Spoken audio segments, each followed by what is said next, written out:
The call comes in at 1900 hours. An explosion at Linda's factory. No other information is given. The crew responds immediately. They know that time is of the essence and that they can't afford to waste 1 second.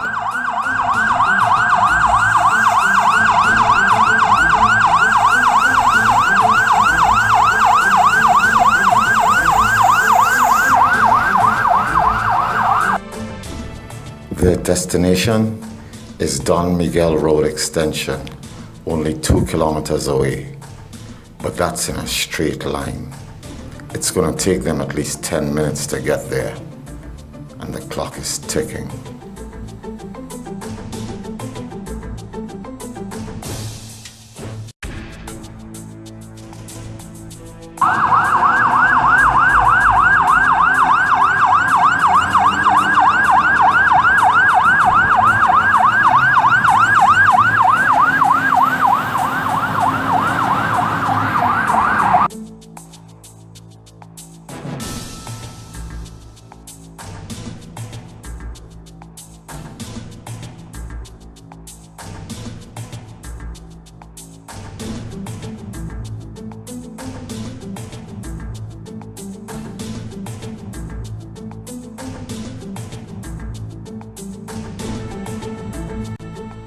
When the crew arrives at Linda's compound, they meet Night Security Officer Mr. Roger Neville, who updates the officer in charge and agrees to the use of the security booth as a command center.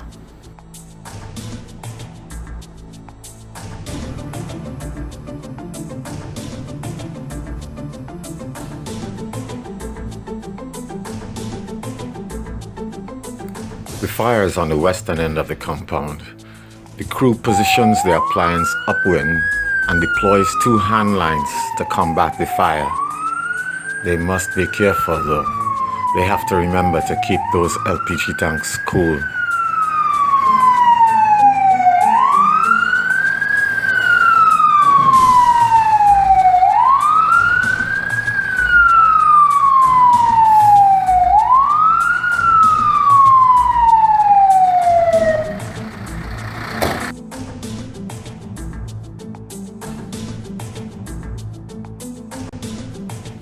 "1927 hours. A second appliance arrives and proceeds to back up Saint-Ouen with additional water. Immediately, the scene is split into sectors and personnel are deployed. As you can see, this is a very simple method of setting up an incident command. Each sector is clearly marked and each person's role is clearly defined.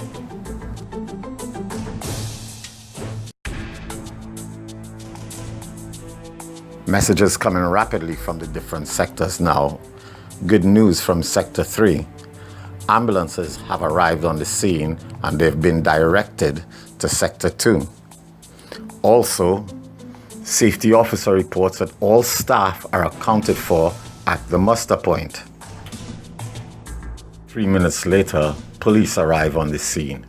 The senior officer reports to the command center to be briefed, and other officers are deployed to oversee traffic, crowd control, and security. And more good news from Sector 1. The fire has been extinguished. 1947 hours. The fuel tanker has arrived. 1953 hours. The FSO arrives on scene and after a short debriefing, takes command.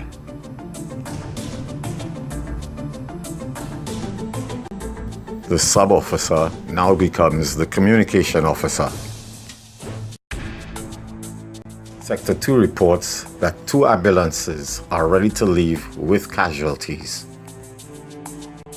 And 42 minutes after they arrive, the tanker is ready to depart, now full with all the remaining LPG gas. Nope. 20:32 hours. Sector 3 requests permission to let the staff go home. 20:34 hours. The officer in charge operations confirms that firefighting is complete and the area is made safe. 20:35 hours, Linda's general manager arrives on the scene. 20:42 hours, the incident commander holds a debriefing that is attended by officers of the fire, police service, Linda's general manager, and their security team. And at 20:54 hours, a very appreciated message goes out to North Control that the operation is complete and that the fire service is standing down. Both crews retrieve their tools and equipment and leave the scene. And finally, the officer in charge, Sanwa Fire Station, leaves the scene tired but happy.